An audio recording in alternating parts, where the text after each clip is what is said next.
सुबह की हल्की धुंध पूरे गांव पर छाई हुई थी। छोटे छोटे कच्चे घरों के बीच एक टूटी हुई मिट्टी की झोपड़ी खड़ी थी। उसी झोपड़ी के बाहर रामू खड़ा दूर सूखे खेतों को देख रहा था।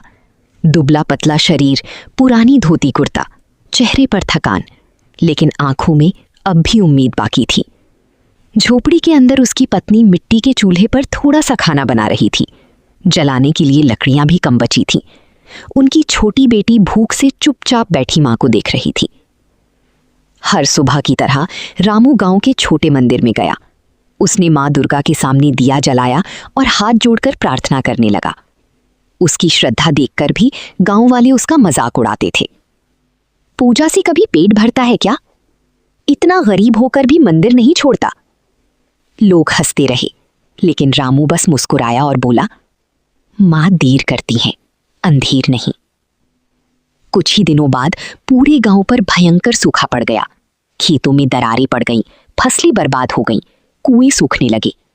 अमीर परिवार बैलगाड़ियों में सामान भरकर गांव छोड़ने लगे। उधर रामू की छोटी बेटी तेज बुखार में बीमार पड़ गई। घर में दवाई के पैसे भी नहीं थे। उसी रात आसमान में काले बादल छा गए। तेज तूफान और बारिश शुरू हो गई। रामू ने अपनी बेटी को गोद में उठाया और बारिश में भागता हुआ मंदिर की ओर दौड़ पड़ा।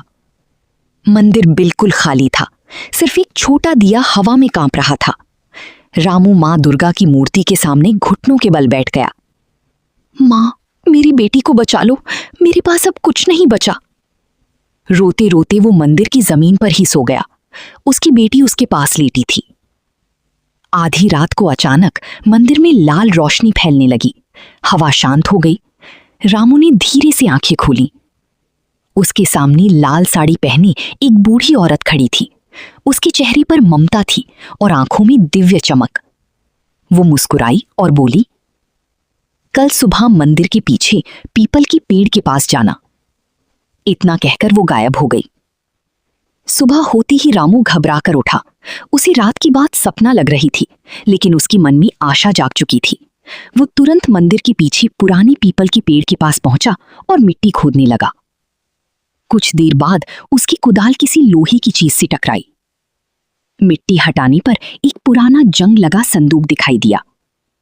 कांपते हाथों से रामू ने संदूक खोला। अंदर पुरानी सोने की सिक्की और एक कागज रखा था। उस कागज पर लिखा था, जो भूखे को खिलाए मां उसका घर कभी खाली नहीं रहने देती। रामू तुरंत उन सिक्कों को लेकर शहर गया। बाजार में एक सुनार ने सिक्के देखकर हैरानी से कहा, ये तो बहुत कीमती हैं। सुनार ने रामू को पैसों की भारी थैली दे दी। रामू की आंखों से आंसू बहने लगे। सबसे पहले उसने अपनी बेटी के लिए दवाई खरीदी। कुछ दिनों में उसकी बेटी ठीक होने लगी। घर में फिर से हंसी लौट आई। लेकिन रामू बदला नहीं। उसने अपने लिए बड़ा महल नहीं बनाया। उसने एक छोटा पक्का घर बनवाया और गांव में अनाज की दुकान खोली। धीरे धीरे उसने गरीबों को मुफ्त खाना बांटना शुरू कर दिया। भूखे बच्चे खुशी से खाना खाने लगे। गांव की औरतें उसे दुआएं देने लगीं। जो लोग कभी उसका मजाक उड़ाते थे, वही अब शर्मिंदा होकर उसके सामने सिर झुकाने लगी। रामू हर शाम मंदिर में दिया जलाना नहीं भूलता था। एक रात कुछ गांव वालों ने मंदिर के पास लाल साड़ी पहनी उसी बूढ़ी औरत को देखा। उसके आसपास हल्की दिव्य रोशनी थी, लेकिन अगली सुबह वहां सिर्फ फूलों की पंखुड़ियां और पैरों के निशान बचे थे। रामू समझ चुका था, वो कोई साधारण औरत नहीं थी। धीरे धीरे गांव फिर से हरा भरा होने लगा। सूखे खेतों में फसलें लहलहाने लगीं। कुओं में पानी लौट आया। लोग खुश रहने लगे। नवरात्रि के समय पूरा गांव रोशनी और फूलों से सज गया। मंदिर में भव्य आरती हुई। ढोल बजे। लोग गरबा और डांडिया खेलने लगे। रामू की बेटी अब स्वस्थ होकर पढ़ाई करने लगी थी। उसकी पत्नी गरीबों के लिए खाना बनाती और कपड़े सिलती थी। गांव वाले मिलकर गरीबों को खाना खिलाने के लिए छोटा आश्रय भी बनाने लगे। रामू बच्चों को बैठाकर हमेशा एक बात सिखाता, किसी भूखे को कभी खाली हाथ मत लौटाना। एक रात रामू मंदिर में अकेला बैठा अपने पुराने दिनों को याद कर रहा था। टूटी झोपड़ी, भूखी बेटी, तूफानी रात। उसकी आंखों में आंसू आ गए। तभी मंदिर के बाहर हल्की लाल रोशनी दिखाई दी। रामू बाहर भागा, लेकिन वहां कोई नहीं था। बस हवा में फूलों की खुशबू थी। रामू मुस्कुराया। उसने आसमान की ओर हाथ जोड़ दिए। पूरा गांव अंतिम आरती के लिए मंदिर में इकट्ठा हो चुका था। चारों ओर दीपक जल रहे थे। मंदिर की घंटियां गूंज रही थीं। रामू ने मां दुर्गा की मूर्ति की ओर देखा।